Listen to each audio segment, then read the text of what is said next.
Assalamualaikum warahmatullahi wabarakatuh. Perkenalkan, nama saya Bayu Enggal Pratama. NIM saya 43040190158.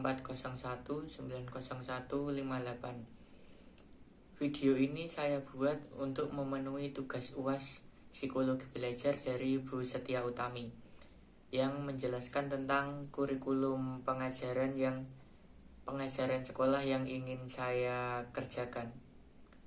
Untuk selanjutnya silahkan simak video berikut. Saya ingin mendirikan sekolah budaya di mana para pelajarnya itu bebas, mau dari anak SD, anak SMP, SMA, mahasiswa maupun orang dewasa yang sudah bekerja.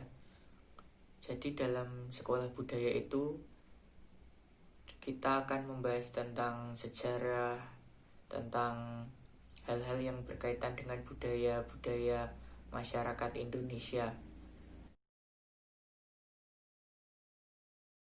Alasan saya ingin mendirikan sekolah budaya karena di zaman sekarang ini budaya lokal Indonesia itu sudah mulai pudar.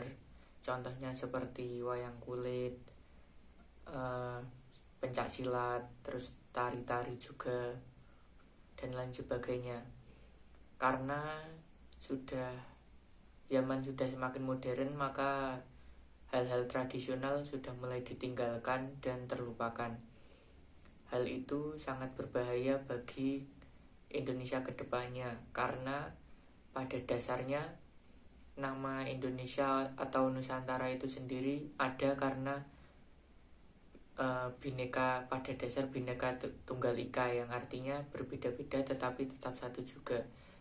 Tapi jika kita terbawa arus globalisasi, maka akan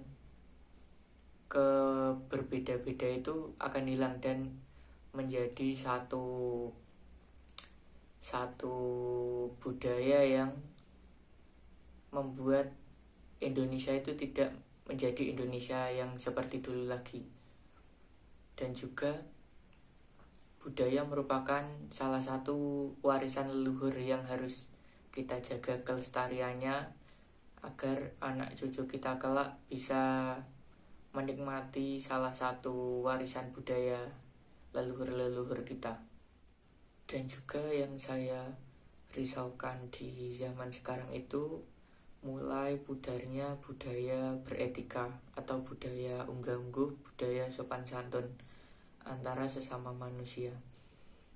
Banyak anak kecil yang sudah tidak paham etika terhadap orang dewasa, seperti cara bicaranya dan lain sebagainya. Apalagi ditambah zaman modern ini semakin mudahnya orang bermedia sosial, sehingga mudah berkata-kata kepada orang lain tanpa mengetahui bagaimana sebenarnya.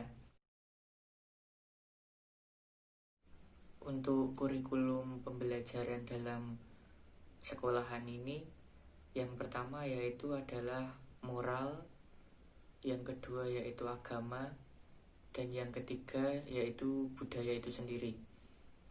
Kenapa yang pertama moral? Karena moral itu sangat penting untuk pengajaran ke depannya. Karena ketika seseorang itu tidak punya akhlak atau dia tidak bisa beretika, maka dikhawatirkan dia akan mudah menyimpulkan suatu hal atau menyalahkan orang lain dengan seenaknya sendiri tanpa tahu apa-apa. Namun jika seseorang itu punya etika, maka dia akan lebih bijaksana lagi dalam menilai sesuatu hal. Jadi dia bisa lebih menghargai perbedaan.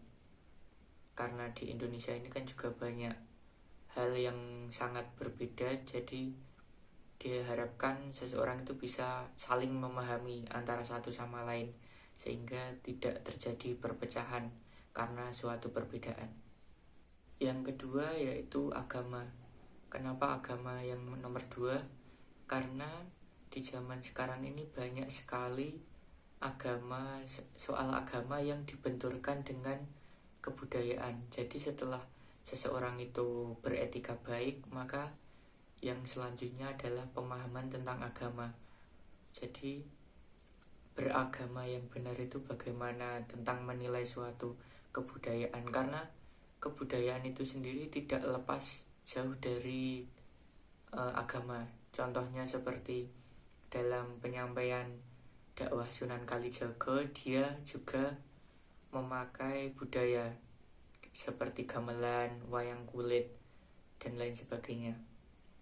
Jadi ketika seseorang itu sudah memahami tentang agama dalam konteks agama, sangkutan agama dan budaya itu, seseorang itu tidak mudah mengkafir-kafirkan orang lain, karena seperti ada kutipan dalam Al-Quran yang berbunyi bahwa musik itu haram, tetapi banyak juga ulama yang menyampaikan dakwahnya dengan cara media musik. Jadi hal itu akan kita pelajari lebih mendalam lagi tentang bagaimana sih sebenarnya hal itu, bagaimana yang benar, bagaimana yang salah. Akan kita cari kebaikannya sehingga tidak menimbulkan permasalahan baru.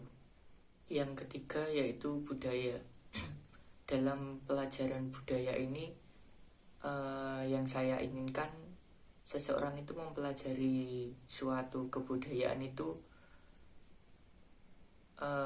kan di Indonesia banyak sekali budaya, jadi kita pelajari dari yang terdekat dulu. Misal kita berada di Jawa, maka kita belajar tentang budaya Jawa seperti wayang, gamelan, terus juga sejarah-sejarah budaya Jawa yang dari dulu, zaman kerajaan, zaman para wali, dan lain sebagainya. Lalu dalam mempelajari hal itu, kita akan mencoba untuk berfilsafat atau mencari kebenarannya, yang mencari kebaikan dalam sisi budaya itu. Seperti contohnya zaman dulu kenapa bisa timbul budaya seperti itu, asal-usulnya bagaimana, siapa yang menciptakan, dan lain sebagainya tentang budaya itu. Kita cari awal mulanya itu bagaimana, agar kita bisa lebih memaknai dalam melanjutkan budaya itu, dan juga kita bisa mengetahui apakah budaya itu aslinya dulu itu diniatkan untuk apa, dan sisi baiknya apa, sisi buruknya apa, dan apabila dipraktekkan di zaman sekarang itu banyak kebaikannya atau keburukannya, atau mungkin bisa kita aransemen atau dimodifikasi sehingga bisa dipraktekkan di zaman modern ini. Untuk proses belajar mengajar, saya ingin menggunakan teori konstruktivisme, yaitu memaknai nilai apa yang kita pelajari. Jadi saya akan, semisal saya sebagai gurunya, jadi saya akan memberikan sebuah pernyataan, lalu akan kita diskusikan menurut pandangan perorangan itu bagaimana, lalu kita debatkan baiknya seperti apa. Jadi akan dibimbing ke arah yang benar, ke aslinya itu bagaimana tentang pernyataan itu, maknanya itu seperti apa. Harapan saya agar orang-orang di zaman modern, di zaman sekarang ini itu tidak melupakan sejarah bangsa Indonesia, sejarah yang ditinggalkan oleh nenek moyang kita, budaya-budaya asli Indonesia yang dibikin oleh nenek moyang kita, agar terwariskan kepada kita dan juga anak cucu kita kelak ke depannya, sehingga bangsa itu bangsa yang baik, kan bangsa yang menghargai jasa para pahlawan, jasa para nenek moyang. Dan salah satu cara menghargai yaitu melestarikan budaya-budaya mereka. Dan juga diharapkan untuk kedepannya para pelajar-pelajar ini mampu menjadi seorang yang bermanfaat bagi bangsa dan juga negara, dan mereka memberikan informasi-informasi yang telah dipelajari, mengajarkan kepada anak-anak mereka, kepada orang-orang yang mau mendengar dan lain sebagainya, agar tetap lestari budaya-budaya Indonesia itu.